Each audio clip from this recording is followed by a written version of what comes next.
Hi everyone. So now we are going to discuss the design pattern proxy.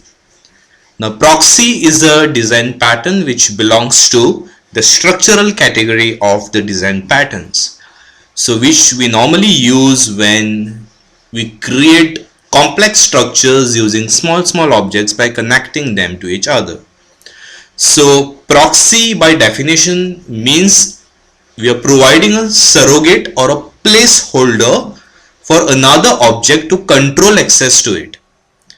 That means I am having another placeholder for another object to control access to it. That's what a proxy is all about. So let's discuss a bit more explanation on what a proxy is. A proxy is something that is a placeholder for another object. So suppose there is a person having a bank account. He never interacts with the account physically. If he wants to withdraw the money, he can either use an ATM card or a checkbook. A ATM or a check acts as a representative of the account. They can be called as proxies. So the real life example, ATM and check, is considered as proxy to the actual bank account. So proxy is an object that represents another object. Proxy is required to control access to the real object. I repeat, proxy is required to control access to the real object. So it provides a surrogate or a placeholder for another object to control access to it. One reason for controlling access to an object is to defer the full cost of its creation and initialization until it is actually needed. This is very important point. Until it is actually needed, we defer the full cost of its creation and initialization. That means, for example, to create an object, if some credentials are required, if some password is required, then till the password specified by user is correct, we are not creating a new object. So we can control access to the object and create it only if the credentials provided by the user are correct.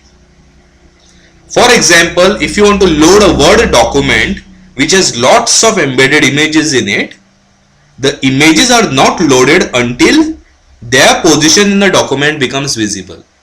So you might have opened any document which have lots of images in it, right? So all the images are not loaded if you scroll very fast, but those get loaded only when the control comes to that particular display area.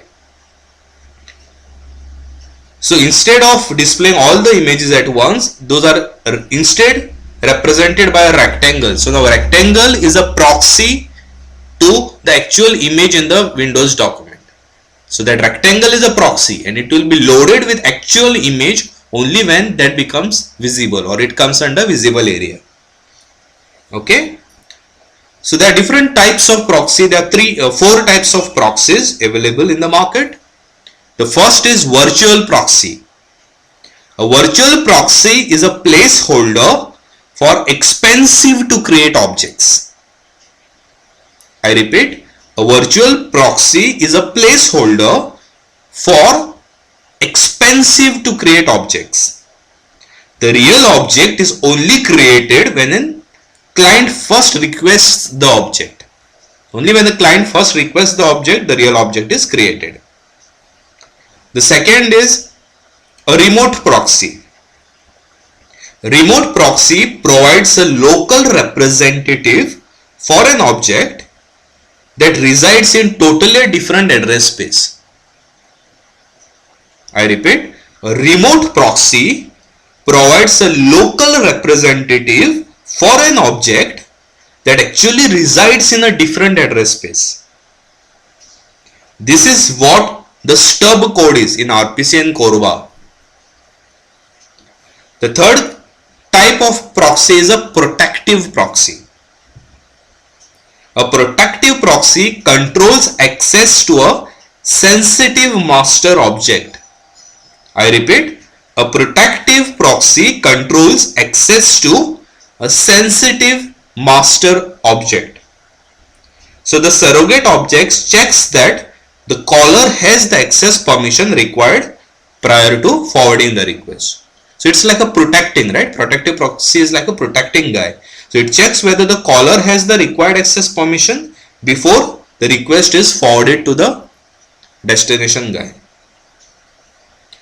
And the last type of proxy is a smart proxy. So smart proxy interposes additional actions when an object is accessed. So smart proxy interposes additional actions when an object is accessed. Okay. So what are the different advantages of using a proxy? So the proxy pattern introduces a level of indirection when accessing the object, and it can be definitely helpful because you don't directly have access to the object, but there is one proxy who controls access to that final object which you are trying to access. So there is more protective thing coming here. So a proxy pattern introduces a level of indirection when accessing the object, and that can be really helpful. The remote proxy can hide the fact that the real object resides in a different address space. This is also a second advantage. Second advantage is the remote proxy can hide the fact that the real object resides in a different address space. The virtual proxy can perform certain optimizations such as creating object on demand only, because we use virtual proxy when creation of object is expensive. So virtual proxy can certainly optimize creating the objects on demand. And protection in smart proxies allows certain housekeeping tasks when an object is accessed.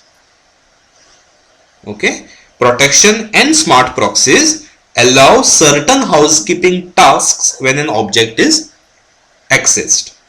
And what are the disadvantages of a proxy pattern? There may be a tight coupling between the proxy and the subject. There may be a tight coupling between a proxy and a subject, and performance is definitely hit due to call indirection. We are not accessing the object directly, but we are going via proxy. So performance definitely is going to get hit due to extra indirection that's happening here. So now that I've mentioned about some key points in proxy pattern, now the question to you all is when to use this pattern. Because only when you know when to use the pattern, you have to use this pattern, right? So proxy is applicable whenever you want to prevent the clients from accessing the real object. I repeat, proxy is applicable whenever you want to prevent the clients from accessing the real object. And that's because the object might be in a different address space. Creating an object might be an expensive operation, or the real object should not be accessed directly. So in these three scenarios, you might want to prevent the client from accessing the real object directly. That is, the object might be in a different address space, creating an object might be expansive operation, and third, a real object should not be accessed directly. In all these three scenarios, you need to have or introduce a proxy in between. So on the screen I have a UML diagram for you all for how a proxy is implemented. So I have a client here who wants to interact with the real object. So the real subject is the one which client wants to talk to. So what I have is I have an abstract interface called subject, and I have a proxy. So proxy and a real object, proxy and a real subject both inherit from a subject which is abstract.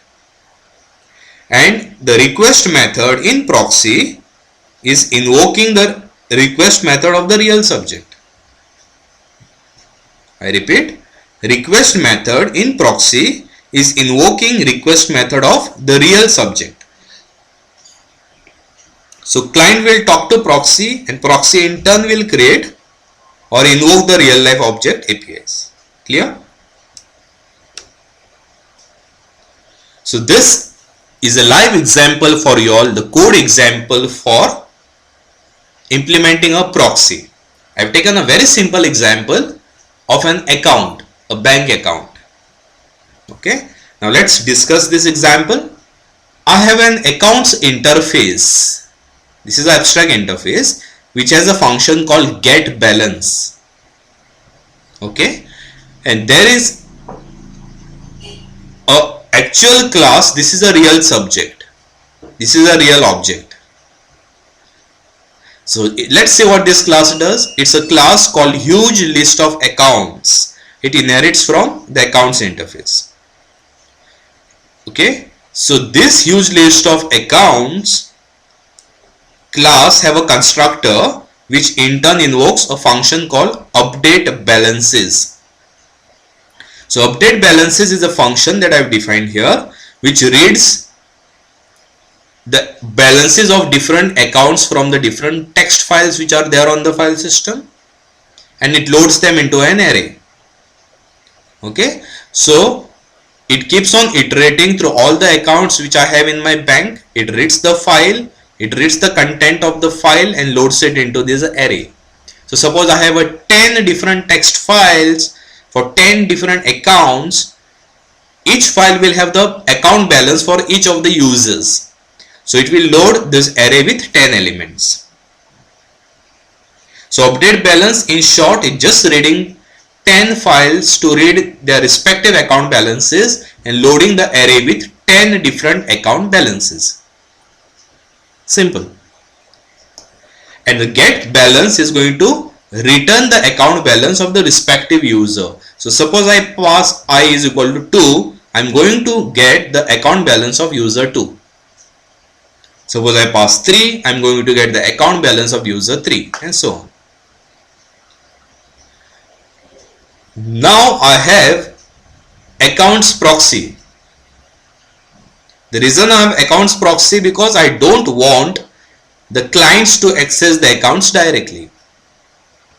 I want to introduce a level of protection here. So I have an accounts proxy which is inheriting from the accounts interface. So what am I doing here? If you just notice carefully, the accounts proxy constructor is setting an object of huge list of accounts to null. Now when someone invokes a get balance and passes the account number, then we are prompting the user for a password. User will type a password here. If the password is equal to the actual password that we are expecting, then only enter inside. If whatever password that user has entered is incorrect, then we are neglecting the request. Only if the password that user have typed in is correct, we enter this if condition. Now we check if his huge list of account is null, then only create a new object. So create a new object only if it is not yet created. And after that, what are we doing? Using that object, we are invoking get balance. We are invoking the get balance and passing the account whose balance we are interested in. Simple. So using a proxy, definitely it has helped us. Why? Because until and unless password is correct, we are not even entertaining the request. Only if the password is correct, then we are checking whether object was created at least once. If yes, we don't create it again. If no, we create it. And then we get the balance for that particular customer. So in the main class or main function, what do? I create an accounts proxy object and I initialize account number to 1 until the account number, now 1 is greater than 0, so it will enter. So it will ask the user an account number. Then for this proxy, accounts proxy, I invoke the get balance function of it and I pass the account number that user have typed in.